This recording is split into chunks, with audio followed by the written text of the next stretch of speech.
At ito na nga guys, nilubog na sa kumukulong mantika.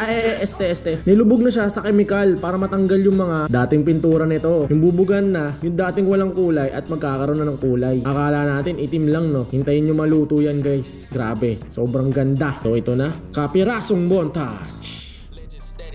About the name, I've been putting in work, collecting, fuck the fame.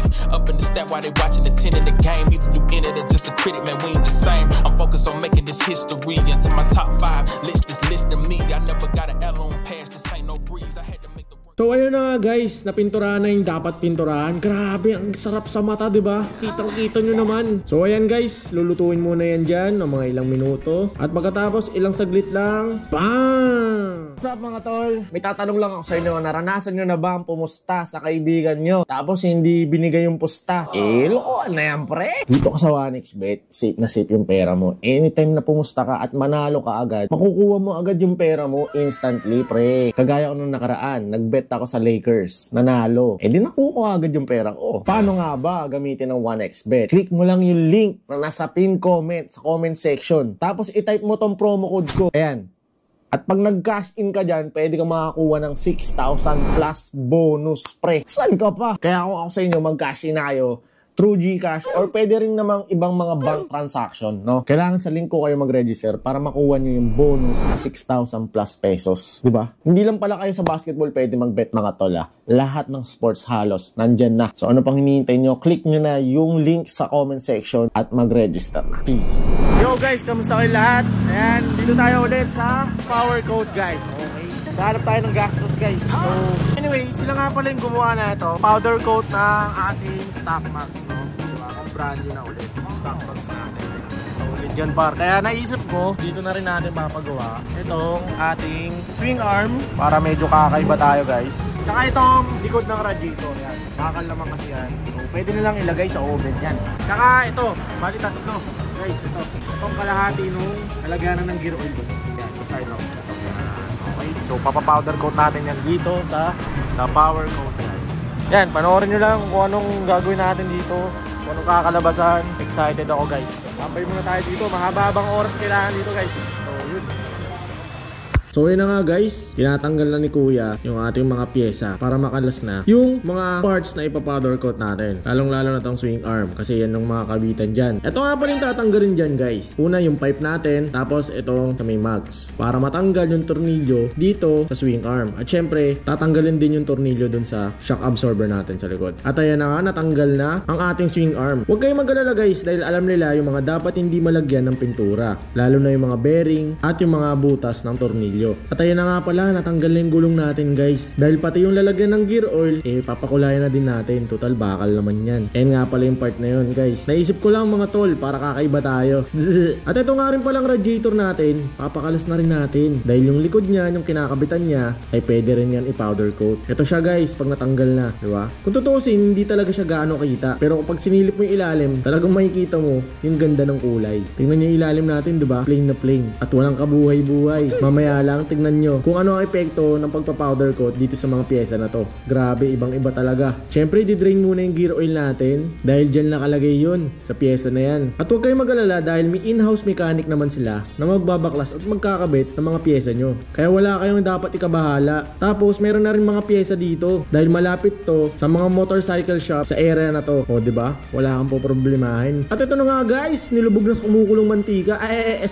Nilubog na siya sa chemical para matanggal yung mga dating pintura nito. At itong mga pyesa naman na to na walang pintura, lilihain nila yan gamit tong tools na to. Ito rin pala guys kasi wala namang pintura to kaya lilihain nila maigi para dumikit yung powder coat dito sa bakal na to. Ito rin nga pala guys, may kasabay ako dito. Ang pinagawa naman niya ay itong front shock. Hindi ko na nga lang alam kung anong pang motor to. Ayun yung sinasabi ko sa inyo guys. Yan yung mga green na yan, yun yung mga dapat hindi mapinturahan. Alam nila yan guys, kaya huwag kayong mag-alala. At ito na nga, talagang natanggal na yung pintura ng ating swing arm. Niloko ko nga sila. Sabi ko pwede na yan, lagyan nyo na lang ng top coat.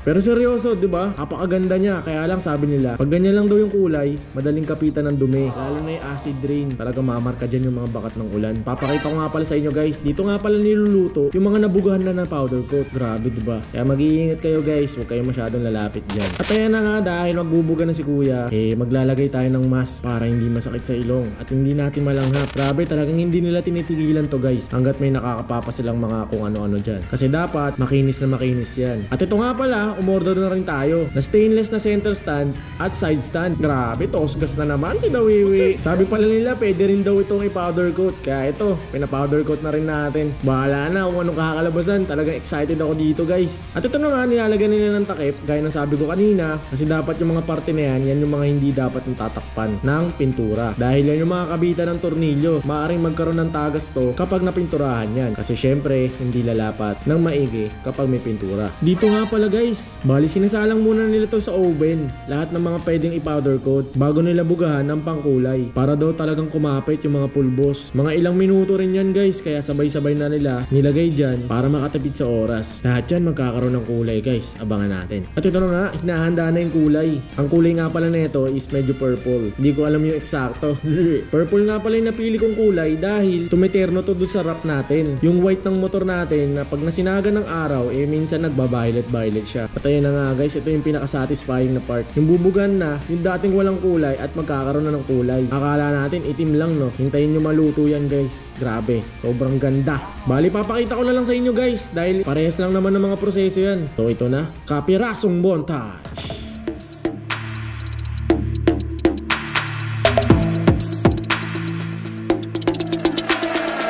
Legend status, ask about the name. I've been putting in work, collecting, fuck the fame. Up in the stat while they watching the 10 in the game. Either you in it or just a critic, man, we ain't the same. I'm focused on making this history. Into my top 5 list is listing me. I never got an L on pass, this ain't no breeze. I had to make the work outlast, the bill of steam. It's different degrees, and know I do this here with the ease. It never been easy, slim, just keep one up the sleeve. I saw a few that had the passion succumb to the greed, but I keep forward here, the goal is near this song. It's more for ears that know what's still to come. I walked inside the fire, no weapon form. Then looked inside the eye, withstood the storm. But I know temptation waits for years and all. It's a lot of money on the line for this. If we get everybody jumping in the crowd, my partner said he probably put somebody in the ground for this. We used to talk about it, but I leave it now. Now I need $100,000 for my confidence.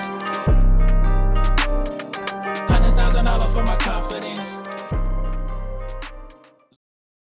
So ayun na nga guys, napinturahan na yung dapat pinturahan. Grabe, ang sarap sa mata, diba? Kitang-kita nyo naman. So lulutuin na ulit yan sa oven ng mga ilang minuto. Ayan, bubuksan na ni kuya. Sige, go kuya, lutuin mo na yan. Kung pwede nga lang magsabay ng lechon dyan bakit hindi, diba? So ayan guys, lulutuin muna yan dyan ng mga ilang minuto. At pagkatapos, ilang saglit lang. Tenen! Bang! Grabe, kung pwede lang isalpak na kaagad dyan, gagawin ko na. Kaya lang, mainit pa yan guys. Papalamigin pa yan. So ayan na guys, tapos na. Papaanoin na lang, papalamigin. Siyempre galing oven yan Sobrang init yan par. Lapnos ka talaga. So ayan, abangan nyo pag nakakabit na natin. In 3, 2, 1.